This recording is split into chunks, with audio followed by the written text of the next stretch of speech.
16వ అధ్యాయం 12వ వచనం నుండి నేను చదువుతున్నాను. 6వ దూత తన పాత్రను యూఫ్రటీసు అనే మహానది మీద కుమ్మరింపగా తూర్పు నుండి వచ్చు రాజులకు మార్గము సిద్ధపరచినట్లు దాని నీళ్లు ఎండిపోయెను. యూఫ్రటీస్ అనే నది ఇక్కడ మనకు కనబడుతుంది. గమనించండి, ఒక ఉగ్రత పాత్రను 6వ దూత ఆ ఉగ్రత పాత్రను యూఫ్రటీస్ అనే నది మీద కుమ్మరించినప్పుడు తూర్పు నుండి వచ్చే రాజులకు మార్గం సరళమయ్యే రీతిగా నీళ్లు ఎండిపోయేను అనే మాట ఇక్కడ వ్రాయబడింది. గమనించండి, యూఫ్రటీస్ అనే నది చాలా ప్రాముఖ్యమైనది. ఇది ఇశ్రాయేలు ప్రజలకు సరిహద్దుగా ఉన్న నది.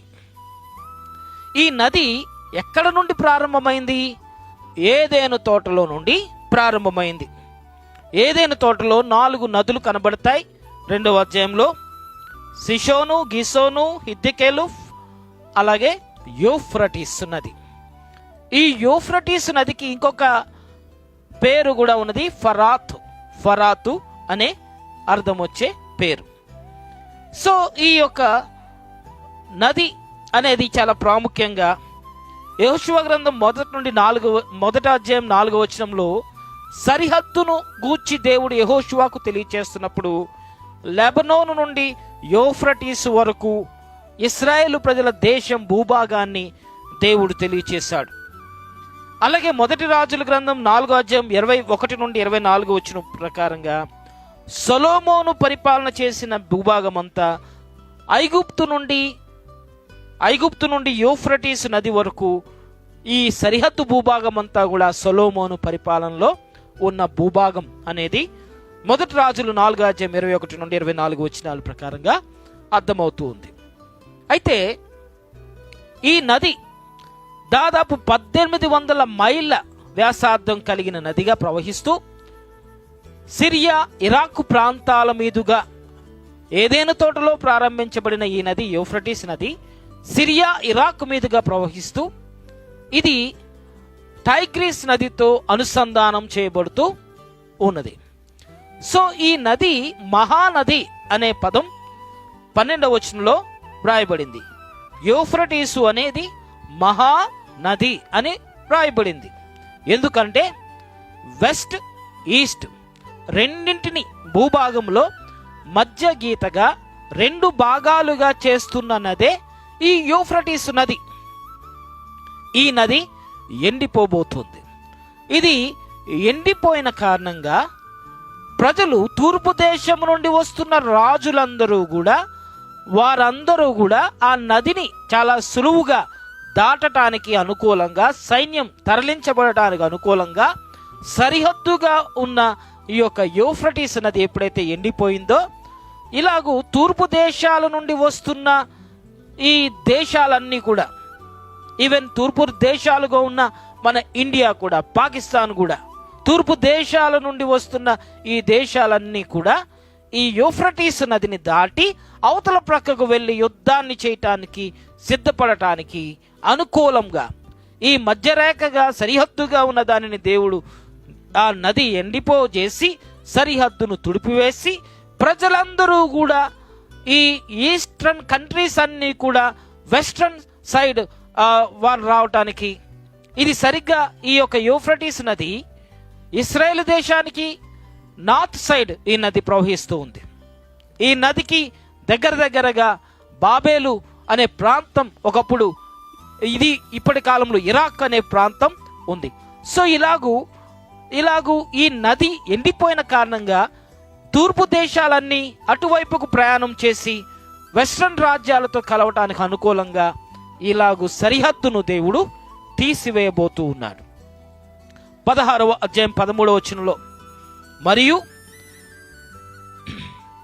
ఆ ఘటసర్పము నోట నుండి, క్రూర మృగము నోట నుండి, అబద్ధ ప్రవక్త నోట నుండి కప్పల వంటి 3 అపవిత్రాత్మలు బయలు వెడలగా చూచితిని.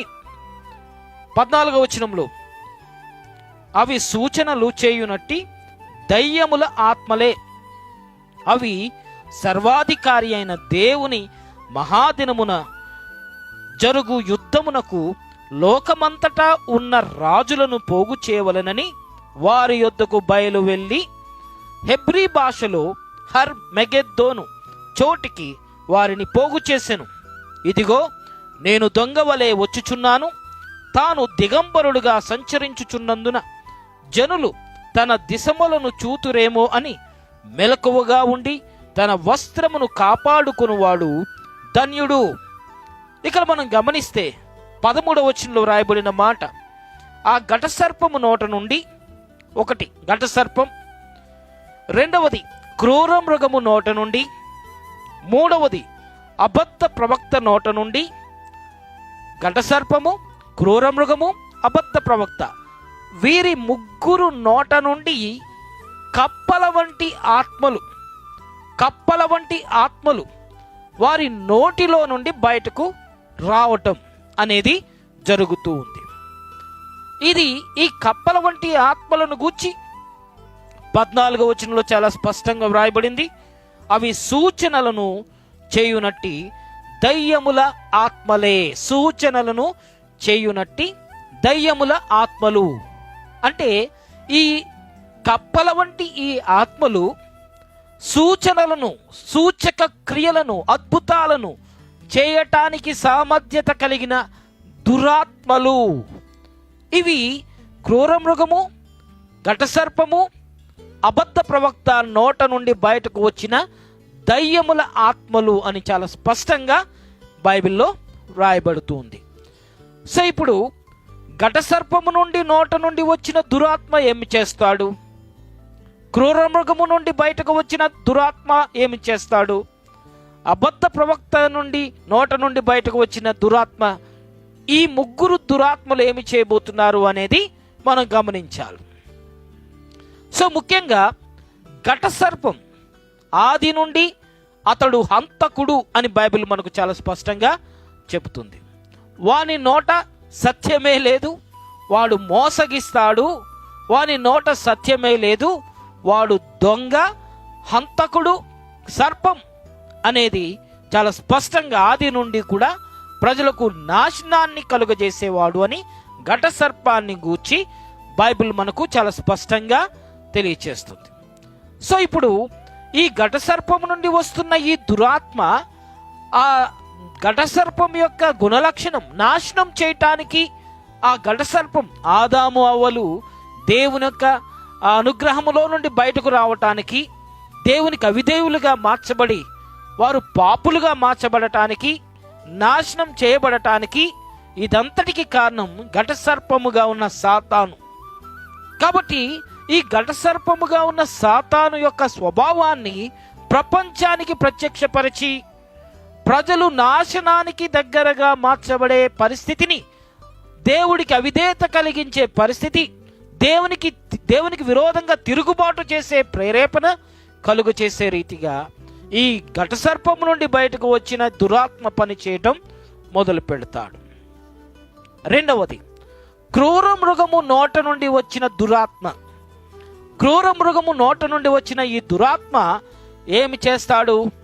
ఈ క్రూర మృగము ఈ 13వ అధ్యాయంలో ఈ క్రూర మృగముగా పిలువబడుతున్న ఈ వ్యక్తి, ఈ సముద్రములో నుండి బయటకు వచ్చిన ఈ క్రూర మృగము 10 రాజ్యాలను బలంగా కలిగిన వాడుగా ఇతడు పనిచేస్తూ క్రీస్తు విరోధిగా ఉన్నాడు అని బైబిల్ మనకు చాలా స్పష్టంగా తెలియచేస్తుంది. ఈ క్రూర మృగము యొక్క ఆత్మ ఇతడు క్రీస్తు విరోధి, క్రీస్తుకు విరోధిగా ఇతడు ఉంటూ ఉన్నాడు. తన రాజ్యాన్ని భూమి మీద అతడు స్థాపించబోతూ ఉన్నాడు. కాబట్టి ఇతడు తన రాజ్యానికి మద్దతు తెలియచేసే రీతిగా రాజులను ప్రేరేపించే రీతిగా తనలో నుండి బయటకు వచ్చిన దురాత్మను పంపించి ప్రపంచవ్యాప్తంగా ఉన్న రాజులందరినీ ఒక్క తాటి మీదకు తీసుకుని వచ్చి అందరూ కూడా తనకు మద్దతు తెలియచేసే రీతిగా ఈ హర్మగిద్దోన్ యుద్ధ సమయంలో రాజులందరూ ఐక్యత కలిగి ఉండే రీతిగా, తన రాజ్యానికి మద్దతు తెలియచేసే రీతిగా, తన రాజ్యం పటిష్టంగా బలంగా ఉండే రీతిగా ఈ దురాత్మ అంటే క్రూర మృగములో నుండి బయటకు వచ్చిన ఈ ఆత్మ ప్రపంచవ్యాప్తంగా ఉన్న రాజ్యాలను, రాజులను ఈ క్రీస్తు విరోధికి మద్దతుగా వారందరూ ఐక్యంగా తనతో ఒప్పందాన్ని కలిగి ఉండే రీతిగా, ప్రేరేపించే రీతిగా ఈ క్రూర మృగము నుండి వచ్చిన దురాత్మ పని చేయబోతూ ఉన్నాడు. అదే రీతిగా అబద్ధ ప్రవక్త నుండి బయటకు వచ్చే దురాత్మ, అబద్ధ ప్రవక్త నుండి బయటకు వచ్చే దురాత్మ. అబద్ధ ప్రవక్త అంటేనే పేరులోనే మనకు అర్థమవుతుంది, అబద్ధాన్ని వాస్తవంగా నమ్మించేవాడు, అబద్ధాన్నే ఇది సత్యం అనే రీతిగా మెప్పించేవాడు. అందుకే ఈ యొక్క ప్రకటన గ్రంథం 16వ అధ్యాయంలో సూచనలను చేయవట్టి 14వ వచనంలో రాయబడిన రీతిగా అవి సూచనలు చేయునట్టి దయ్యముల ఆత్మలు, సూచక క్రియలు ఈ భూమి మీద చేసే ఆత్మలు అనేది చాలా స్పష్టంగా రాయబడింది. కాబట్టి అబద్ధ ప్రవక్త సూచక క్రియలు భూమి మీద చేసే రీతిగా, ప్రజలు సూచక క్రియలకు ఆకర్షితులై మోసపోయే రీతిగా అబద్ధ ప్రవక్త పని చేయబోతూ ఉన్నాడు. ఈరోజు ప్రజలు ఒక సూచన అనేది చాలా ప్రాముఖ్యంగా నమ్ముతూ ఉన్నారు. ప్రతి దానికి ఒక ఎవిడెన్స్ కావాలి, మనిషికి నిర్ధారణ కావాలి, అష్యూరెన్స్ కావాలి. ప్రతి వ్యక్తి ఒక సూచన ఆధారంగా దేవుడు ఉన్నాడా అంటే దేవుడు ఉన్నాడు అనే ఎక్నాలెడ్జ్మెంట్ లేకుండా దేవుడిని ఎవరు నమ్మటం లేదు. దేవుడు అద్భుత కార్యాన్ని చేస్తేనే కానీ దేవుడు గొప్పవాడు అని ఎవరు అనట్లేదు. దేవుడు మేలు చేస్తేనే తప్ప దేవుడు మంచివాడు అని ఎవరు అనట్లేదు. ఏదో ఒక సూచక క్రియ దేవుడు చేస్తే ఇది దేవుని క్రియ అని చెప్పడానికి ఆధారాన్ని మనిషి వెతుకుతూ ఉన్నాడు. అయితే దేవుడు సూచక క్రియలన్నిటినీ దేవుడు ఈ లోకంలో తన్ను కనపరిచాడు. సూచక క్రియలన్నీ మానవుని యొక్క శక్తి సామర్థ్యాలకు అతీతమైన కార్యాలు దేవుడు ఇప్పటికే ఈ భూమి మీద తన్ను తాను కనపరిచాడు. తిమింగలం కడుపులో యోనా 3 దినాలు అతడు బ్రతికి ఎలాగైతే బయటకు వచ్చాడో అదే రీతిగా యేసుక్రీస్తు ప్రభువు మరణించి సమాధి చేయబడి 3 దినాల తరువాత బయటకు వస్తాడు అనే ఒక పెద్ద సూచక క్రియ. ఇది ఇశ్రాయేలు ప్రజలకు, భూలోకములో ఉన్న ప్రజలందరికీ సూచనగా మరణము నుండి పునరుద్ధానుడయ్యాడు అనే ఒక సూచన. ఈ సూచక క్రియ దేవుడు ప్రపంచానికి తెలియచేశాడు, చూపించాడు. ఇప్పుడు అనేక మంది యొక్క భావన ఏంటి? యేసుక్రీస్తు ప్రభువు ఆయన పునరుద్ధానుడయ్యాడా అంటే అనేక మందికి సందేహం. యేసుక్రీస్తు ప్రభు సిలువ వేయబడి మరణించాడా అంటే మరణించాడు అని అనేక మందికి నమ్మిక. మరి యేసుక్రీస్తు ప్రభు పునరుద్ధానుడయ్యాడా అంటే అనేక మందికి అపనమ్మిక. గమనించండి పిల్లరా, యేసుక్రీస్తు ప్రభు చనిపోయి సమాధి చేయబడ్డాడు, తిరిగి లేచాడు అని బైబిల్ చాలా స్పష్టంగా తెలియచేస్తుంది. రోమా సైనికుడు యేసుక్రీస్తు ప్రభు చనిపోయినట్టుగా తన ఈటను ప్రక్కన పొడిచి నీళ్లు రక్తాన్ని ఆ శరీరంలో నుండి బయటకు రావడం చూసి ఇక ఎలాంటి స్పర్శ లేకుండా ఉన్న డెడ్ బాడీని కిందకు దించమని చెప్పి ఆ డెడ్ బాడీని అప్పగిస్తే ఆ డెడ్ బాడీకి సుగంధ ద్రవ్యాలు రాసి ఆ యేసుక్రీస్తు యొక్క డెడ్ బాడీని ఈ సమాధిలో పెట్టినట్టుగా చాలా స్పష్టంగా రోమన్ రికార్డ్స్ ప్రకారంగా, ప్రభుత్వ ప్రకారంగా ఈ పద్ధతి పంచనామా అంతా జరిగింది. చనిపోయాడు, మరి యేసుక్రీస్తు ప్రభు తిరిగి లేచాడు అనేది చాలా స్పష్టంగా బైబిల్ మనకి తెలియచేస్తుంది. ఆయన పునరుద్ధానుడయ్యాడు చెప్పిన రీతిగా. అయితే పునరుద్ధానుడైన దేవుణ్ణి ఈరోజు అనేక మంది విశ్వాసం ఉంచటం లేదు. అనేక మంది పునరుద్ధానుడైన యేసుక్రీస్తు ప్రభువుని నమ్మటం లేదు. ఇలాంటి వారందరికీ ఒక ప్రశ్న నేను వేస్తూ ఉన్నాను. యేసుక్రీస్తు ప్రభు పునరుద్ధానుడుగా కాకుండా యేసుక్రీస్తు ప్రభు సమాధిలోనే చనిపోయాడు, ఆయన సమాధిలోనే పునరుద్ధానుడు అవ్వకుండా డెడ్ బాడీగా సమాధిలోనే ఉన్నాడు అని అనటానికి ఆయన డెడ్ బాడీ, చనిపోయిన ఆ శవము ఎక్కడ ఉంది? యేసుక్రీస్తు యొక్క డెడ్ బాడీ ఏ సమాధిలో ఉంది? ఆయన చనిపోయాడు, తిరిగి లేవలేదు అంటే గనుక యేసు ప్రభు డెడ్ బాడీ ఉన్న ఆ సమాధి ఏది ప్రపంచంలో? ఏదీ లేదు. యేసుక్రీస్తు యొక్క సమాధి అది తెరవబడిన సమాధి. యేసుక్రీస్తు ప్రభు ఆయన తిరిగి లేచాడు సజీవంగా. యేసుక్రీస్తు యొక్క డెడ్ బాడీ చనిపోయిన శవంగా ఎక్కడ ఈ భూమిలో అది పాతి పెట్టబడలేదు. యేసుక్రీస్తు ప్రభు మట్టిలో మట్టిగా ఆయన కలిసిపోలేదు. ఆయన ఎముకలు భూమిలో విడిచిపెట్టబడలేదు. ఆయన తిరిగి లేచాడు. కాబట్టి యేసుక్రీస్తు ప్రభు పునరుద్ధానుడుగా మార్చబడలేదు అనే వ్యక్తి, అసలు యేసుక్రీస్తు ప్రభు చనిపోయే ఉన్నాడు అని చెప్పే వ్యక్తి, ఆ డెడ్ బాడీ ఎక్కడుందో, ఏ సమాధిలో ఉందో, ఆ యేసుక్రీస్తు ప్రభు సమాధి వేయబడిన స్థలంలో అసలు డెడ్ బాడీ ఉందో లేదో అతడు గుర్తించాలి. గమనించండి, యేసుక్రీస్తు ప్రభు ఈ లోకములో ప్రథమ ఫలముగా, మృతులలో నుండి పైకి లేచిన ప్రథమ ఫలముగా, మానవుడు మృతులలో నుండి తిరిగి లేపబడటానికి నిద్రించిన ప్రతి వ్యక్తి, యేసుక్రీస్తునందు విశ్వాసముంచిన ప్రతి వ్యక్తి, మరణమును జయించి తిరిగి లేచే విశ్వాసాన్ని ప్రపంచానికి అందించిన వ్యక్తి యేసుక్రీస్తు ప్రభు. కాబట్టి యేసుక్రీస్తు ప్రభు ఆయన సమాధిలో మరణించిన వ్యక్తిగా ఆయన లేడు. ఆయన సజీవుడిగా తిరిగి లేచాడు గనుక చనిపోయిన డెడ్ బాడీ ప్రపంచంలో ఎక్కడా మనకు దొరకదు. యేసు ప్రభు ఆయన తిరిగి లేచిన దేవుడు. ఇది సత్యం. కానీ ప్రపంచం యేసుక్రీస్తు చనిపోయాడా, యేసుక్రీస్తు ప్రభు ఆయన మరణిస్తే మరలా ఎందుకు బ్రతుకుతాడు? కాబట్టి ఈ నీతిమంతుడు మొర్రపెట్టగా దేవుడు శ్రమలో నుండి అతడు తప్పిస్తాడు కనుక మరణంలో నుండి దేవుడు తప్పించి యేసుక్రీస్తు ప్రభుని పైకి తీసుకుని వెళ్ళిపోయాడు. యేసు ప్రభు చనిపోలేదు అనే అసత్య బోధ, ఇది ప్రపంచవ్యాప్తంగా ఈ అబద్ధ బోధ అనేకుల ద్వారా ప్రపంచమంతా ప్రకటించబడుతూ ఉంది. అయితే యేసుక్రీస్తు ప్రభు ఆయన చనిపోయి సమాధి చేయబడ్డాడని రోమన్ గవర్నమెంట్ డిక్లేర్ చేసింది. చనిపోయినట్టుగా సుగంధ ద్రవ్యాలు రాయబడిన డెడ్ బాడీని అక్కడ సమాధిలో పెట్టారు. రోమన్ గవర్నమెంట్ రాయి వేసి అక్కడ సంకెళ్ళు వేసి సమాధిని సీజ్ చేసింది. ఏ సమాధి అయినా ప్రపంచంలో, ఎవరి సమాధి అయినా గవర్నమెంట్ సీజ్ చేసినట్టుగా, సంఖ్యలతో బంధించినట్టుగా, సమాధికి సెక్యూరిటీ పెట్టినట్టుగా ఏ సమాధి అయినా ఉందా? గమనించండి పిల్లరా, యేసు ప్రభు చనిపోయి తిరిగి లేచాడు. ఇది వాస్తవం.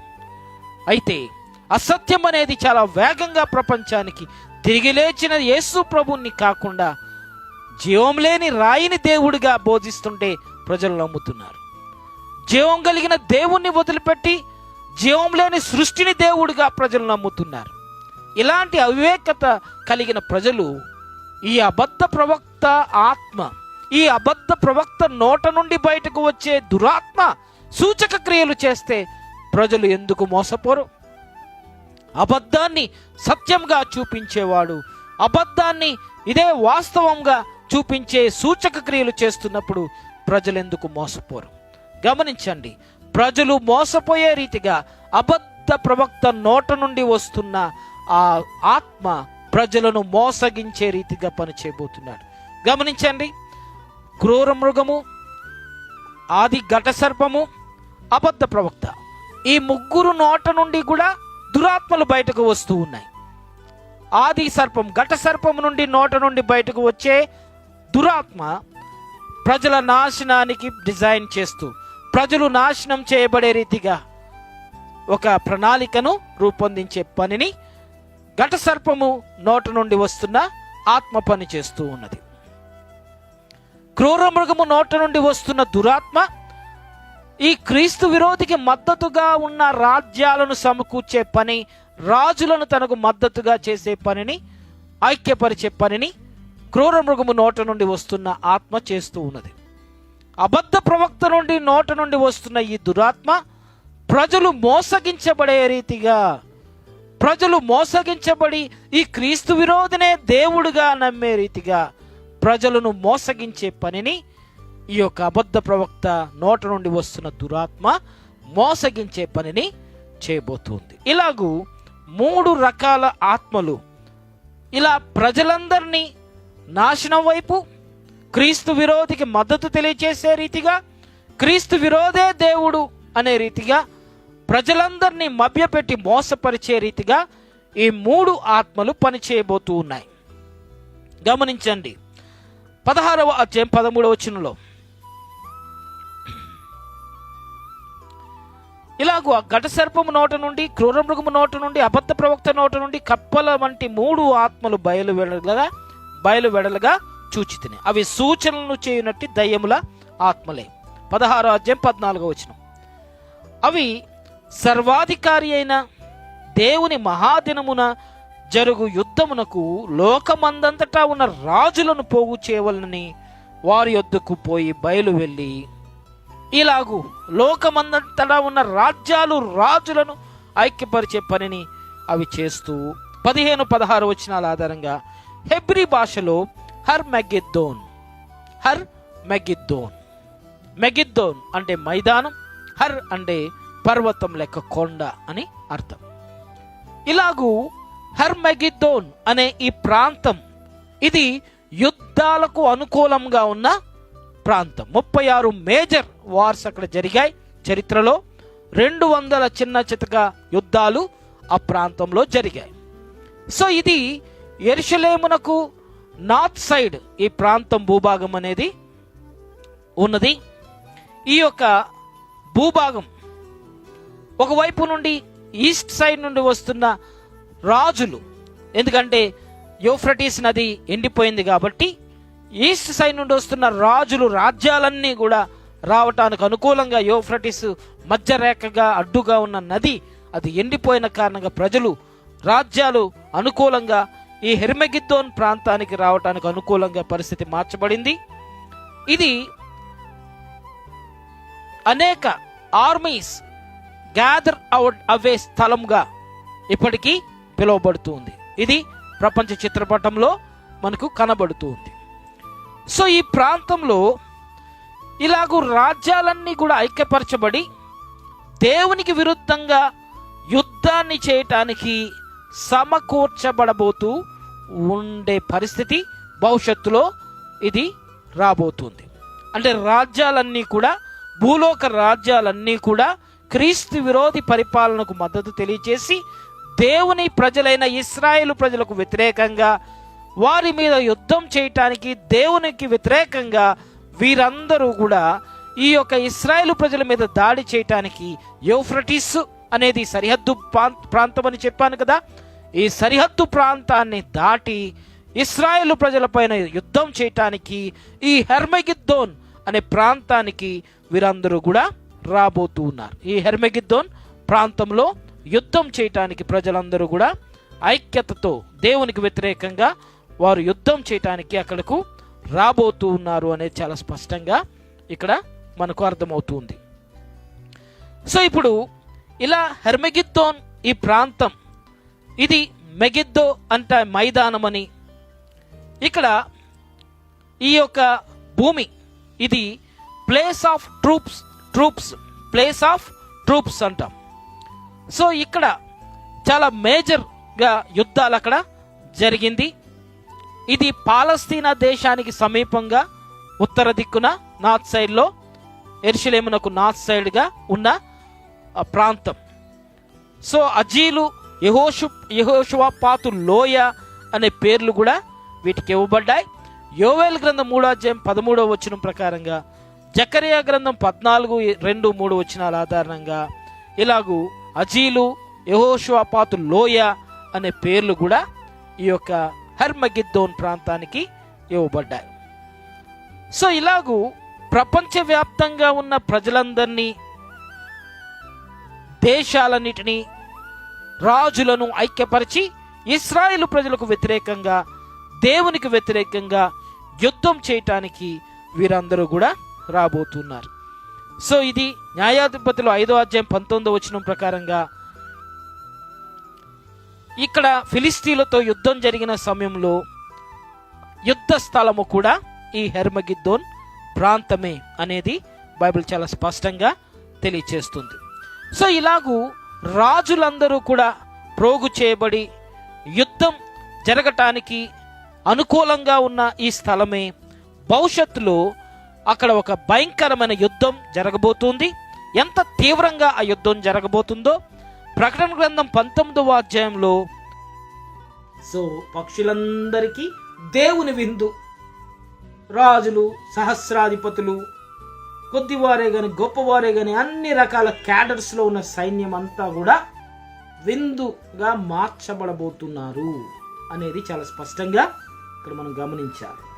19వ అధ్యాయం 19వ వచనం ప్రకారంగా ఆ గుర్రముల మీద కూర్చున్న వానితో ఆయన సేనతో యుద్ధం చేయుటకై ఆ క్రూర మృగము భూరాజులు వారి సేనలు కూడి ఉండగా చూచితిని.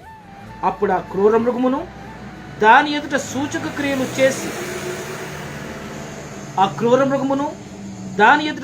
క్రియలు చేసి దాని ముద్రను వేయించుకొనిన వారిని, ఆ మృగపు ప్రతిమకు నమస్కరించిన వారిని మోసపరిచిన ఆ అబద్ధ ప్రవక్తయు పట్టుబడి వారిద్దరూ గంధకములతో మండుచున్న అగ్నిగుండంలో ప్రాణముతోనే వేయబడ్డారు. కడమవారు గుర్రముల మీద కూర్చున్న వాని నోట నుండి వచ్చిన ఖడ్గము చేత వధింపబడిరి. వారి మాంసము ఆకాశ పక్షులన్నీ కడుపారా తినెను. ఇది హెర్మగిద్దోన్ యుద్ధం యొక్క చిత్రపటం. సో ఇంత తీవ్రమైన యుద్ధం అనేది భవిష్యత్తులో జరగబోతూ ఉంది. కాబట్టి ప్రపంచ దేశంలో ఉన్న రాజులను, రాజ్యాలను ఈ హెర్మగిద్దోన్ ఈ ప్రాంతానికి తీసుకుని వచ్చి యుద్ధాన్ని జరిగించే రీతిగా ఘట సర్పము, క్రీస్తు విరోధిగా ఉన్న క్రూర మృగము, అలాగే అబద్ధ ప్రవక్త, వారి నుండి వచ్చిన దురాత్మలన్నీ కూడా ఈ విందుగా ప్రజలు మార్చబడి పక్షులకు ఆహారంగా మార్చబడే రీతిగా ప్రాంతమంతా మారిపోవటానికి, యుద్ధానికి ప్రజలు సిద్ధపడే రీతిగా, రాజులు సిద్ధపడే రీతిగా ఇలాగూ ఏర్పాటు చేసి దేవుని ఉగ్రతకు వారందరూ గురయ్యే రీతిగా పరిస్థితిని హెర్మగిద్దోన్ యుద్ధంలో ఇలా రాజ్యాల పతనం అనేది జరిగే రీతిగా దేవుడు చేయబోతూ ఉన్నాడు.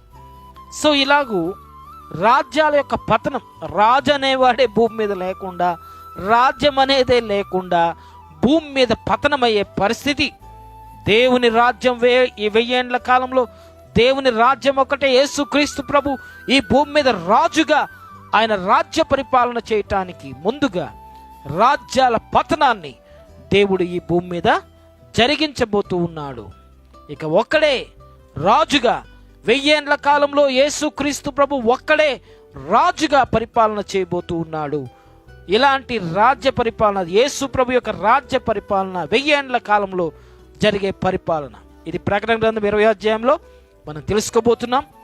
యేసుక్రీస్తు రాజుగా పరిపాలన చేసే ఈ రాజ్య పరిపాలనకు ముందుగా ఇలాంటి రాజ్యాల పతనం అనేది హెర్మగిద్దోన్ యుద్ధంలో జరగబోతూ ఉన్నదని బైబిల్ మనకు చాలా స్పష్టంగా తెలియజేస్తుంది. కాబట్టి యేసు ప్రభువే ఆయన రాజుగా రాజ్యాన్ని ఏర్పాటు చేసి ఉండబోతున్నాడు. కాబట్టి ఒక హెచ్చరిక ఇక్కడ వ్రాయబడింది, ఆ హెచ్చరిక ఏమిటంటే ప్రకటన గ్రంథం 16వ అధ్యాయం 16వ వచనం నుండి, ఇదిగో నేను దొంగ వలె వచ్చుచున్నాను, తాను దిగంబరుడుగా సంచరించుచున్నందున జనులు తమ దేశములను చూతురేమో అని మెలకువగా ఉండి తన వస్త్రముతో కాపాడుకొనువాడు ధన్యుడు. హెచ్చరిక. సో యేసుక్రీస్తు ప్రభువే ఆయన రాజుగా రాబోతున్నాడు. కాబట్టి ఈ సృష్టి మీద ఆధారపడిన వారు, సృష్టిలో ఉన్న వస్తువుల మీద ఆధారపడిన వారు, ప్రకృతి సంబంధమైన వనరుల మీద ఆధారపడిన వారు, అంటే గాలి, నీరు, అగ్ని, ఆకాశం, భూమి, ఈ పంచ భూతాల మీద ఆధారపడిన వారందరూ కూడా దేవుని మీద ఆధారపడండి అనే ఒక హెచ్చరిక.